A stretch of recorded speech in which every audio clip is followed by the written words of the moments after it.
Hello guys! Para sa video po na ito ay tuturuan ko kayo kung paano gumawa ng flower pop crochet ponytail. At yung unang gagawin po natin ay gagawa tayo ng magic ring para sa first round.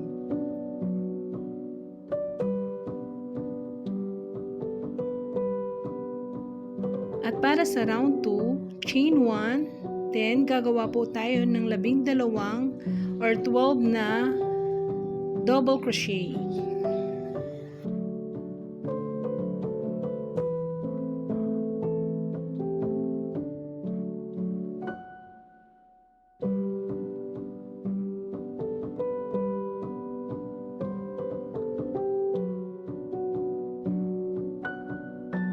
At kapag natapos na yung 12 double crochet, yan, pull the short yarn.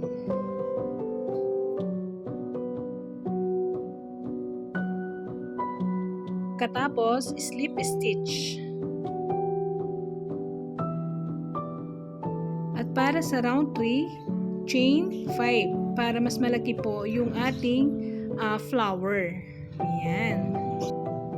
Chain 5, 1, 2, 3, 4, 5. Then, grab the yarn. Tapos, ilagay po dun sa loop. Yan. And make 7 loops.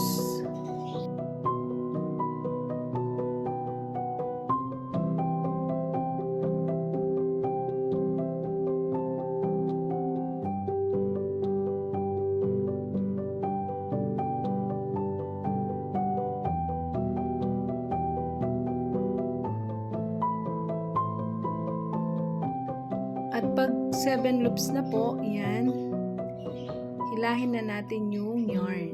Yan. Tapos, chain 1. Then, chain 4, another 4, para magiging 5 na yung chain natin. Yan, ibalik lang dun sa, yan, dating pinagpasukan ng yarn.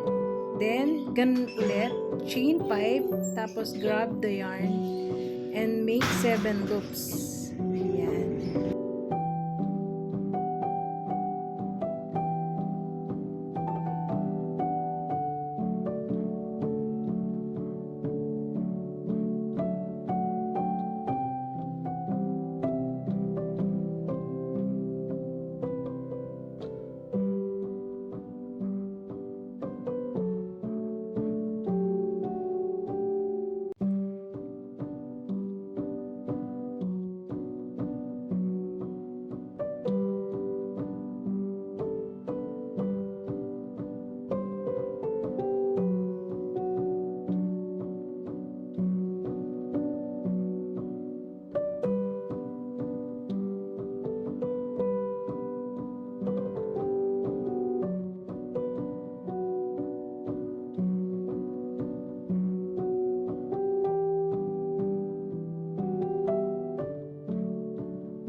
Ngayon naman, yung gagawin po natin ay yung sa gitna, yung white na yarn.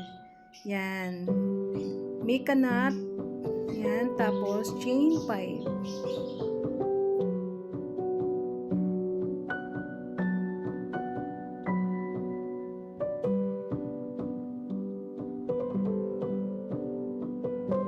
Then, grab the yarn. Yan. Ipasok lang po natin dun sa unang chain. Tapos, gagawa po tayo ng 5 loops. Yan.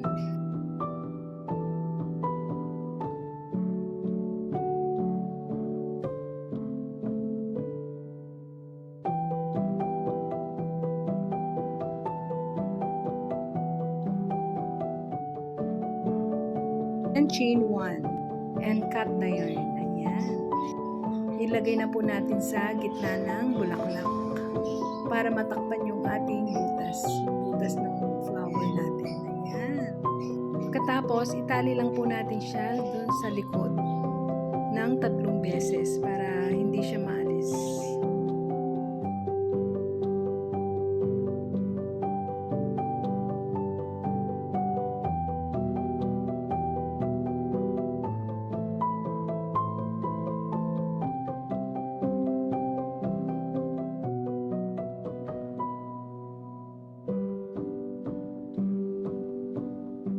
Pagkatapos, i-glue po natin siya para yan, hindi siya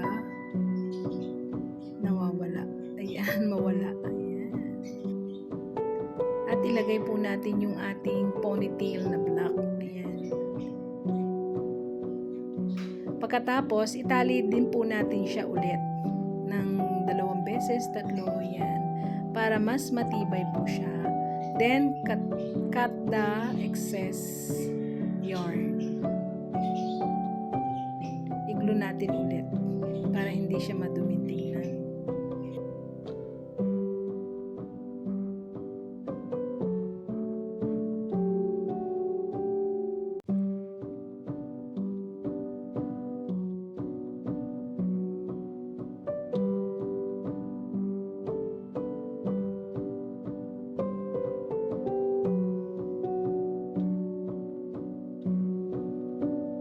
Okay na po yung ating pair na ponytail. Thank you for watching.